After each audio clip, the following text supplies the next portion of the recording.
आज एक ऐसे रिपोर्ट पर चर्चा करेंगे जो रेड अलार्मिंग है हमारे लिए, इसीलिए इस पर फोकस करना बेहद ही ज़रूरी है। ये रिपोर्ट है क्या, तो सबसे पहले ये जान लीजिए कि हम जिस रिपोर्ट की बात कर रहे हैं ये रिपोर्ट है living planet report. Living planet report यह है 2022।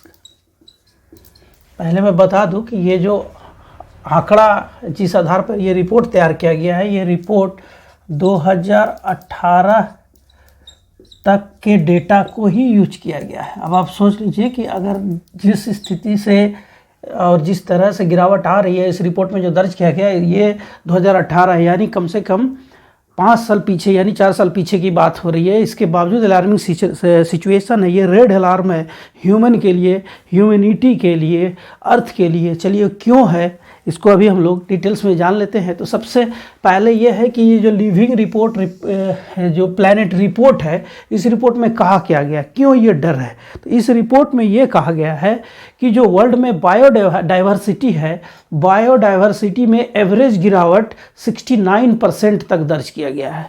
यानी बायोडाइवर्सिटी में जो एवरेज डाउनफॉल है, क्यों नहीं चल रहा है, एवरेज डाउनफॉल है बायोडाइवर्सिटी में, वो कितना है तो 69%। और ये कंपेयर कब से किया गया तो 1970 की तुलना में, कंपेयर कब से कर रहे हैं 1970 की तुलना में 2018 से किया गया। चलिए इसमें क्या हो गया कि 1970 में बायोडाइवर्सिटी की क्या स्थिति थी और 2018 में बायोडाइवर्सिटी की क्या स्थिति थी। इसी स्थिति के आधार पर लिविंग प्लैनेट रिपोर्ट तैयार किया गया, जारी किया गया 2022 में, जो 2018 तक के डेटा को लेकर ही तैयार किया जा रहा था। ये बहुत ही फैक्चुअल रिपोर्ट होता है, इसलिए इसमें टाइम लगता है। और इस रिपोर्ट में जो अलार्मिंग सिचुएशन की बात आई कि रेड सिग्नल, ये रेड अलार्म क्यों इसे माना जा रहा है, क्योंकि 69% तक बायोडाइवर्सिटी में गिरावट आई है। बायोडाइवर्सिटी क्या है उसके बारे में भी जानेंगे। तो सबसे पहले ये जान लीजिए कि ये जो लिविंग प्लैनेट रिपोर्ट है, इस रिपोर्ट को तैयार करने में जो सबसे महत्वपूर्ण भूमिका निभाती है वो है जियोलॉजिकल सोसाइटी ऑफ लंदन। सबसे पहले इसको देख लीजिए, जियोलॉजिकल सोसाइटी ऑफ लंदन, इसकी अहम भूमिका और इसमें जो सहयोग होता है, सहयोग कौन करते हैं तो WWF यानी world wild life fund, WWF के द्वारा। इसको तो जानते ही होंगे, WWF क्या हो गया, क्यों नहीं चल रहा है भाई, वर्ल्ड वाइल्ड लाइफ फंड होता है, वाइल्ड लाइफ फंड।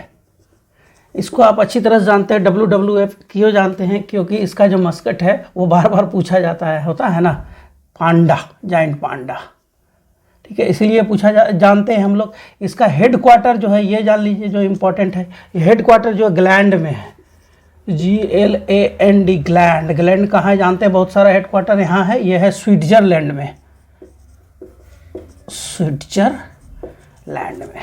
ये क्या हो गया, ये हम लोगों ने देखा इसको कि जो लिविंग प्लैनेट रिपोर्ट है, जो रेड अलार्म या अलार्म सिग्नल है, खतरे की घंटी है हमारे लिए। क्यों खतरे की घंटी है अभी पता चलेगा, जिसमें कि 69% बायोडाइवर्सिटी में गिरावट आई है, जो निश्चित रूप से खतरे की घंटी है। ये बायोडाइवर्सिटी क्या होता है सबसे पहले ये जान लीजिए। तो बायोडाइवर्सिटी क्या होता है, बायोडाइवर्सिटी छोटे से छोटे यानी सूक्ष्म से सूक्ष्म जीव से लेकर पेड़ पौधे सभी जीव जंतु, इसमें बैक्टीरिया को भी शामिल किया जाता है, तो इसमें ब्लू व्हेल को भी शामिल किया जाता है, अफ्रीकन हाथी को भी शामिल किया जाता है, तो छोटे छोटे इंसेक्ट्स को भी शामिल किया जाता है। यानी बायोडाइवर्सिटी में सब कोई, जो जीवित जिसमें लाइफ है सबको इसमें शामिल किया जाता है। तो बायोडाइवर्सिटी क्या हो गया, एकदम सिंपल सी बात है कि बायोडाइवर्सिटी जैव विविधता बोलते हैं इसको, जैव विविधता, जैव विविधता, हाँ, इसको बोला जाता है बायोडाइवर्सिटी, बायोडाइवर्सिटी, ठीक है। बायोडाइवर्सिटी, ये बायोडाइवर्सिटी क्या हो गया? तो अभी आप समझ गए कि छोटे से छोटे जीव से लेकर विशाल से विशाल जीव तक सभी पेड़ पौधे जीव जंतु सभी इसमें शामिल होते हैं। इसको इससे मिला जो संसार होता है वही बायोडाइवर्सिटी होता है। फादर ऑफ बायोडाइवर्सिटी बहुत बार पूछा गया, father of biodiversity, diversity, father of biodiversity. तो फादर ऑफ बायोडाइवर्सिटी किसे कहा जाता है? तो फादर ऑफ बायोडाइवर्सिटी कहा जाता है प्रोफेसर विल्सन को। प्रोफेसर विल्सन को फादर ऑफ बायोडाइवर्सिटी कहा जाता है। ये बायोडाइवर्सिटी तो समझ गए क्या होता है? तो यानी बायोडाइवर्सिटी में समझ जीव जंतु पेड़ पौधे सूक्ष्म से लेकर विशाल तक सबसे मिला हुआ संसार है बायोडाइवर्सिटी। और बायोडाइवर्सिटी में कमी का मतलब क्या होगा कि हमारे पारिस्थितिकी तंत्र, इकोलॉजी, इकोसिस्टम जो है, इकोलॉजिकल सिस्टम जो है वो कमज़ोर होगा। और इकोलॉजिकल सिस्टम अगर कमज़ोर होता है तो इसका क्या असर पड़ता है आप अच्छी तरह से जानते हैं कि इकोलॉजिकल सिस्टम जब गिरता है, कमज़ोर होने लगता है, तो बड़े से बड़े नहीं होता है कि अगर शेयर मार्केट गिरना शुरू हो जाए तो बड़े से बड़े कंपनी के शेयर भी धड़ाम हो जाते हैं। बस वही थ्योरी यहाँ है। अगर बायोडाइवर्सिटी को ज़्यादा नुकसान पहुँचे, इकोसिस्टम खराब हो, इकोलॉजी अगर बहुत ही खराब स्थिति में पहुँच जाए, जब रेड अलार्म, रेड सिग्नल बजने लगे तो समझ आइए कि खतरे की घंटी है। ये कैसे अभी पता चलेगा और क्यों अभी लिविंग प्लानेट हमारे लिए, ह्यूमन के लिए खतरे की घंटी है, वो अभी पता चलेगा। तो यहाँ हम लोग बायोडाइवर्सिटी को देख रहे थे। तो father of biodiversity professor Wilson को कहा जाता है। तो चलिए इसमें कुछ थोड़ा सा देख रहे हैं। बायोडाइवर्सिटी की जब बात आती है तो आप ये जानते हैं कि हमारे अर्थ में पृथ्वी जो है, पृथ्वी की आयु कितनी है? सबसे पहले ये जानते हैं, तो ये तो जानते हैं कि 450 करोड़ वर्ष पृथ्वी की आयु 450 करोड़ वर्ष है। अब पृथ्वी में क्या है कि पृथ्वी में बहुत सारे सूक्ष्म जीव से लेकर बड़े बड़े विशाल जीव जंतु पेड़ पौधे सभी रहते हैं। अब तक जो हमें यानी ह्यूमन को, मनुष्य को ये पता है कि पृथ्वी में लगभग 4 करोड़ प्रजाति, पृथ्वी में 4 करोड़ प्रजातियां हैं। और जानते हैं अभी तक वैज्ञानिक जो पहचान कर पाया है, जानते हैं मात्र 15 लाख प्रजाति ही वैज्ञानिकों द्वारा पहचानी गई। प्रजाति कितनी हुई? पहचानी गई जो प्रजाति है ना, ये भी नहीं चल रहा, क्या बात है। पहचानी गई जो प्रजाति है वो केवल 15 लाख है। 15 लाख। अब आप सोचिए हमारे पृथ्वी में लगभग 4 करोड़ प्रजातियां हैं और उसमें से पहचान कितनी की हुई है? मात्र 15 लाख की।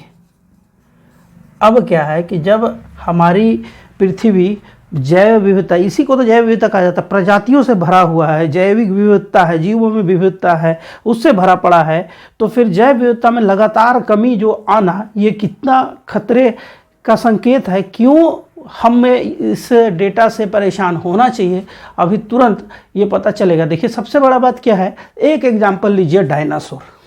डायनासोर जो है हम जानते हैं कि पृथ्वी में अब तक हुए सबसे विशाल जीव। अभी हम लोग ब्लू व्हेल को कहते हैं, लेकिन डायनासोर का भी अस्तित्व था। निश्चित रूप से डायनासोर का अस्तित्व था।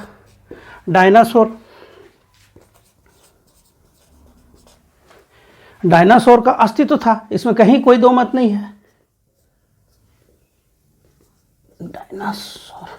डायनासोर का अस्तित्व था, इसमें कहीं कोई दो मत नहीं है। और डायनासोर जब से पृथ्वी बनी है, पृथ्वी के सबसे विशाल जीव माने गए हैं। अब डायनासोर जो है इसमें लगभग 2000, डायनासोर की सिर्फ 2000 प्रजातियां थी। अब जिसकी 2000 प्रजाति हो, जो विश्व का सबसे शक्तिशाली हो, अगर वो खत्म हो सकता है तो हम मानव किस घमंड में जी रहे हैं?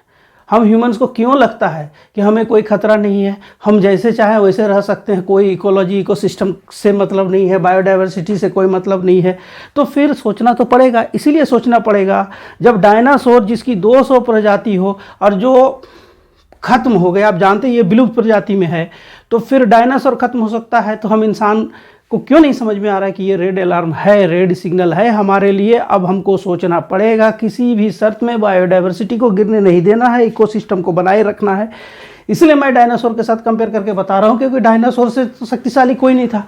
हम मनुष्य ये सोचते कि हम शक्तिशाली हैं, हाँ बुद्धि, तर्क, बुद्धि से हम हो सकते हैं शक्तिशाली, लेकिन हमारी गतिविधियाँ से जो पर्यावरण को नुकसान पहुंचा रहा है, इकोसिस्टम डैमेज हो रहा है, बायोडाइवर्सिटी की कमी आ रही है, ये तो बहुत गलत बात है।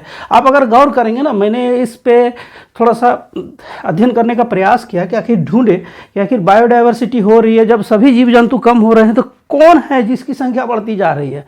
मुझे 3 मिला, और आपको आश्चर्य होगा 3 में एक हम खुद हैं, मनुष्य, जिसकी जनसंख्या लगातार बढ़ती जा रही है। हम अपने उपभोग की प्रवृत्ति के कारण प्रकृति से जो ले रहे हैं, इससे प्रकृति को भारी नुकसान हो रहा है। यानी कि इकोसिस्टम खराब करने में, बायोडाइवर्सिटी के गिरावट में मनुष्य से बड़ा कोई कारण नहीं है। और मनुष्य जो पूरे पृथ्वी के अन्य जीव, जिससे जीवों से बना संसार बायोडाइवर्सिटी, उस पर विनाश, उसको खत्म कर अपने आगे बढ़ रहे हैं। एक्सीलेटर देखे है ना, बस हम बायोडाइवर्सिटी के ऊपर पैर रखे हैं, एक्सीलेटर दबाते जा रहे हैं, बायोडाइवर्सिटी कम करते जा रहे हैं और हमारी स्पीड बढ़ते जा रही है। यानी हम जनसंख्या के दृष्टिकोण से बढ़ते जा रहे हैं। ये कब रुकेगा, सोचना तो पड़ेगा, क्योंकि जब बायोडाइवर्सिटी खत्म हो जाएगी, इकोसिस्टम बर्बाद हो जाएगा, तो हमारे पास अंततः कुछ नहीं होगा और हम भी डायनासोर के जैसे आज से 5 करोड़ वर्ष बाद हो,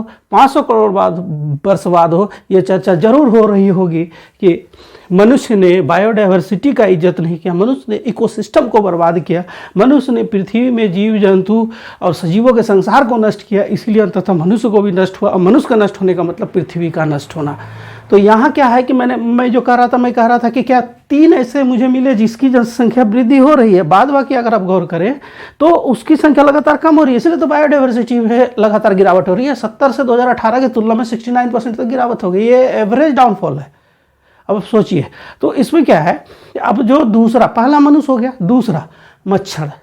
अब देखिए, मच्छर जो है, जनरली ये माना जाता था कि मच्छर कहाँ मिलता है।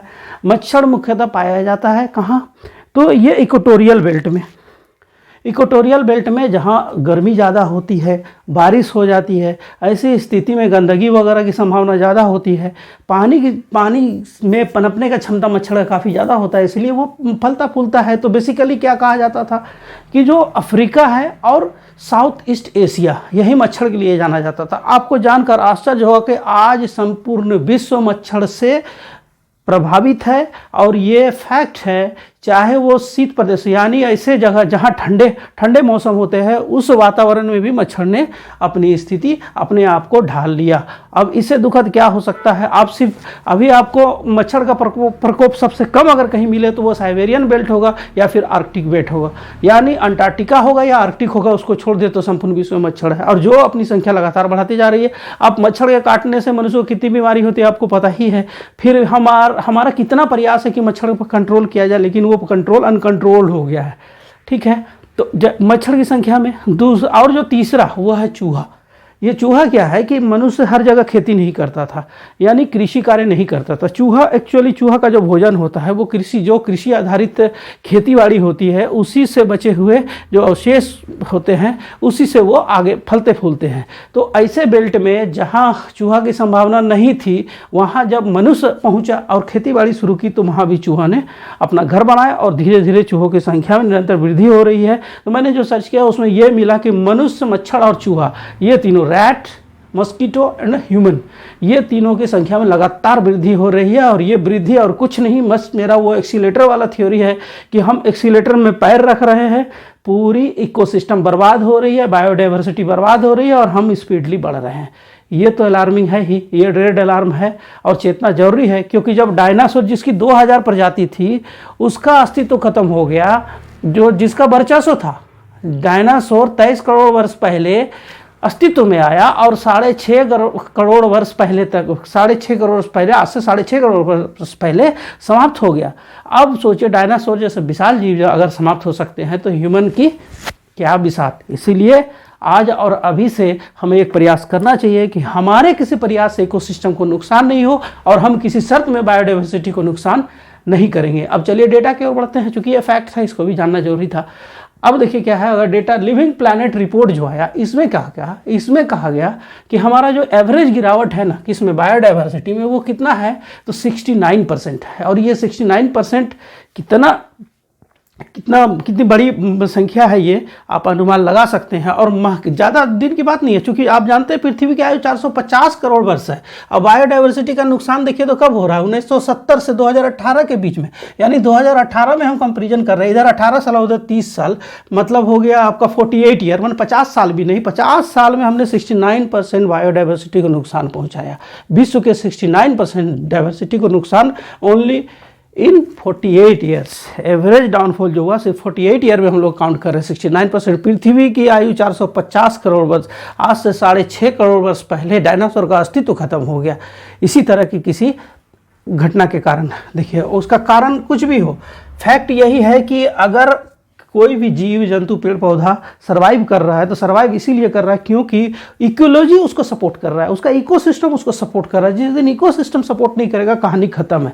हम इसीलिए सर्वाइव कर रहे हैं, सक्सेसफुली आगे बढ़ रहे हैं, क्योंकि हम इस इकोसिस्टम में ढले हुए हैं और हमें ये पता है कि हम इस जो इन्वायरमेंट है इससे क्या यूज कर सकते हैं, क्या यूज कर रहे हैं, और यही अनकंट्रोल यूज हमारे लिए काल बनता जा रहा है। चलिए अब आगे बढ़ते हैं। चूँकि ये बहुत सोचनीय सब्जेक्ट है, इसलिए बार बार मुझे थोड़ा सा अफसोस होता है कि ऐसे चीज़ों पे कैसे गौर नहीं कर रही है, चाहे सरकार हो या फिर NGO हो या हर कोई व्यक्तिगत स्तर में भी करना चाहिए।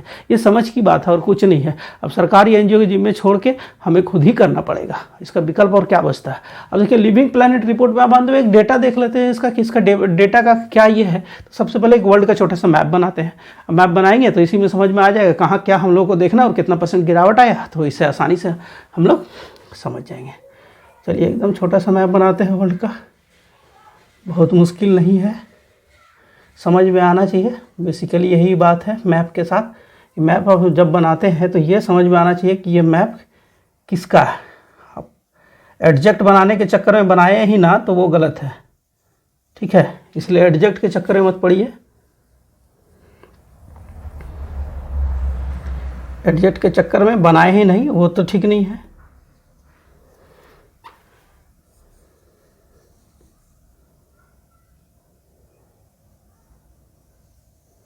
देखिए अभी इसमें हम लोग मैप में क्या देख लेंगे, मैप में देखेंगे जो गिरावट दर्ज किया गया, कहाँ कितना % गिरावट दर्ज किया गया और कैसे ये अलार्मिंग सिचुएशन में पहुंचा है, इसी को तो देखना है। तो आसानी से समझ में आएगा, मैप से समझ में आ जाना चाहिए कि कौन सा क्या है।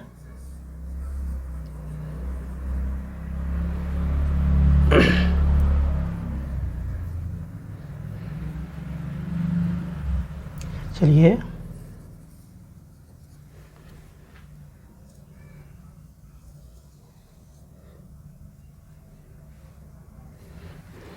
और यहाँ हो गया कुछ कैरेबियन देश। ये वर्ल्ड का मैप है, इसे तो समझ में आ जाएगा कि मैं जो बताना चाह रहा हूँ कि जो लिविंग प्लैनेट रिपोर्ट है, जो इसमें कि एवरेज 69% बायोडाइवर्सिटी में गिरावट आई है, तो ये बायोडाइवर्सिटी में जो गिरावट है ये कहाँ कैसे है इसको देख लेते हैं। तो चलिए इसमें मैप में देखना क्या है। तो सबसे पहले देखिए हम लोग जो नोटिस करेंगे, चलिए देख लेते हैं। नॉर्थ अमेरिका से शुरू करते हैं। तो ये नॉर्थ अमेरिका है, नॉर्थ अमेरिका में जो गिरावट आई है बायोडाइवर्सिटी में, देखिए ये ज़्यादा बहुत चिंताजनक नहीं है, क्योंकि 20% है, एवरेज 69% है, 20% ही गिरावट आई है।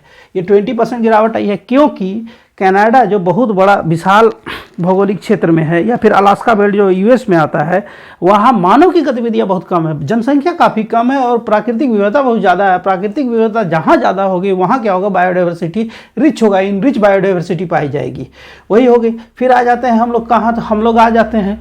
अब सब एक सवाल का जवाब आपको पता ही होगा, पता ये है कि विश्व में सबसे ज़्यादा बायोडाइवर्सिटी वाला बेल्ट क्या है।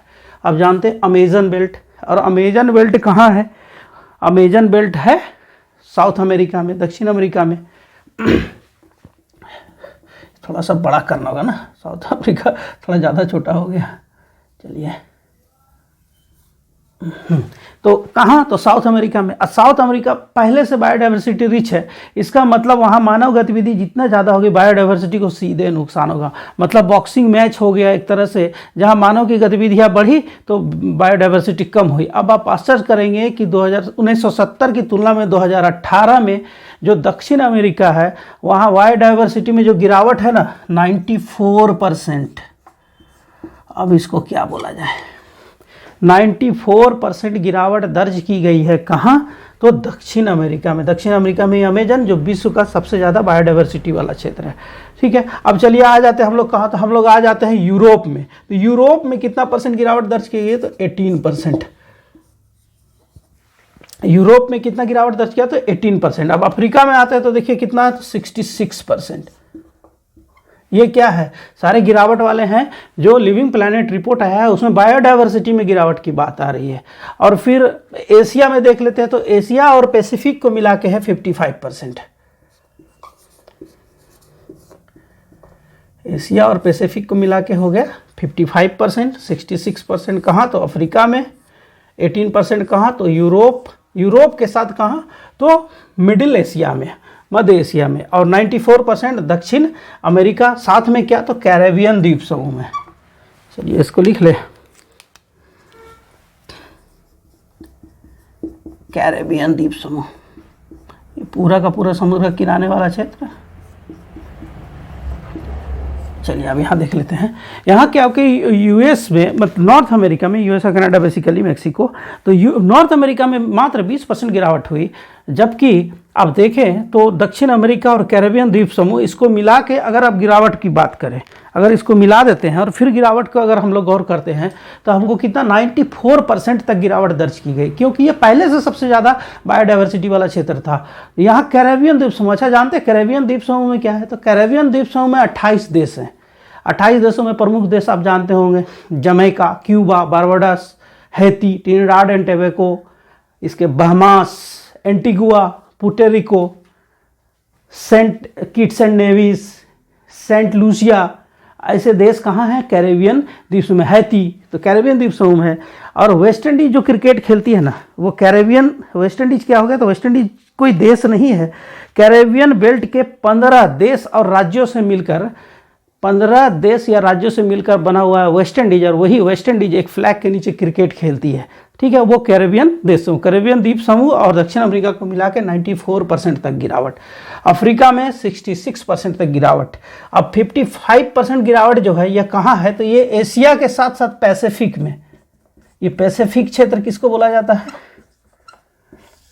ये पैसिफिक बेल्ट हो गया पूरा का पूरा, जिसमें इंडोनेशिया, जावा वगैरह, दक्षिण एशिया तो है ही, हिंद महासागर का क्षेत्र जिसमें इंडोनेशिया, जावा वगैरह, इस साथ में ऑस्ट्रेलिया और न्यूजीलैंड भी। तो एशिया पैसिफिक बेल्ट मिलाकर 55% गिरावट है। जबकि यूरोप में क्या है कि 18% गिरावट है। और यूरोप में 18% गिरावट में साथ में क्या है? मध्य एशिया जुड़ा हुआ है। अब मध्य एशिया जो जुड़ा हुआ है, आप जानते हैं यहाँ ये यूरोप और मध्य एशिया, ये एशिया का मध्य वाला क्षेत्र है। चलिए यहाँ देख लीजिए, मध्य एशिया। अब बताइए मध्य एशिया के किसी देश का नाम। मध्य एशिया में कितने देश है बताइए? मध्य एशिया में 5 देश आते हैं, उज्बेकिस्तान, कजाकिस्तान, तजाकिस्तान, किर्गिस्तान और तुर्कमेनिस्तान। जो इम्पॉर्टेंट है कि अब मध्य एशिया में कौन से देश हो गए? तो यूरोप और मध्य एशिया मिलाकर 18% बायोडाइवर्सिटी में गिरावट। और इस बायोडाइवर्सिटी में जो गिरावट है, इसमें मध्य एशिया के देश कौन से हो गए? तो उज्बेकिस्तान। उज्बेकिस्तान का जो कैपिटल है, आपको मैं बता दूं, उज्बेकिस्तान का कैपिटल है ताशकंद। फिर बात करते हैं कजाकिस्तान, तो कजाकिस्तान का जो कैपिटल है वो है अस्ताना। इसके बाद बात करते हैं तजाकिस्तान का कैपिटल, तो तजाकिस्तान का कैपिटल है दुशांबे। किर्गिस्तान का कैपिटल है बिश्केक। और तुर्कमेनिस्तान का कैपिटल है अशाखाबाद। एक बार कैपिटल को फिर से सुन लीजिए कि तजाकिस्तान का जो कैपिटल है वो दुशांबे है। इसके बाद कजाकिस्तान का जो कैपिटल है वो है अस्ताना। उज्बेकिस्तान का कैपिटल ताशकंद समझौता जानते हैं, ताशकंद। किर्गिस्तान का जो कैपिटल है वो बिश्केक है। और तुर्कमेनिस्तान का जो कैपिटल है वो अशाखाबाद है। अभी हम लोगों ने जो देखा, ये लिविंग प्लैनेट रिपोर्ट है, जो विश्व के लिए अलार्मिंग सिचुएशन है कि आज अगर हम नहीं जागे, इस बायोडाइवर्सिटी में जो लगातार गिरावट हो रही है इस पर नियंत्रण नहीं करें, तो ये निश्चित रूप से हमारे लिए समस्या बनेगी। और इस समस्या का क्या अंजाम होगा, हश्र क्या होगा, डायनासोर से सीख लेना पड़ेगा। अगर डायनासोर जैसी स्थिति पे हमें नहीं पहुंचना है, विशेषकर मनुष्य को, तो आज और अभी से ये प्रण करना होगा कि हमारी किसी गतिविधियों से इकोसिस्टम को कम से कम नुकसान हो, बायोडाइवर्सिटी को कम से कम नुकसान हो। ये एक इम्पॉर्टेंट टॉपिक इस क्लास में लिविंग प्लैनेट रिपोर्ट से जुड़े हुए सभी प्रश्नों को और फैक्ट्स को, डेटा को शामिल किया गया है। ये इंटरेस्टिंग टॉपिक था और मुझे आशा ही नहीं पूर्ण विश्वास है कि आप लोगों को ये अच्छा लगा होगा। अगर अच्छा लगा होगा तो लाइक, शेयर और सब्सक्राइब तो ज़रूर करें, क्योंकि सब्सक्राइब करने से मोटिवेशन होता है। शेयर भी करें, लोगों तक पहुंचेगा। और कमेंट इसीलिए ज़रूरी है कि अगर अच्छा नहीं लग रहा है तो आप कमेंट करके सजेस्ट करें कि इसमें क्या सुधार किया जा सकता है, इस टॉपिक में क्या और सुधार किया जा सकता है। तो आने वाले किसी टॉपिक में मैं उसको ध्यान रखूँगा। इसलिए आपका कमेंट मोस्ट इम्पॉर्टेंट है। फाइनली सब्सक्राइब करें और कमेंट भी करें। Thank you for watching.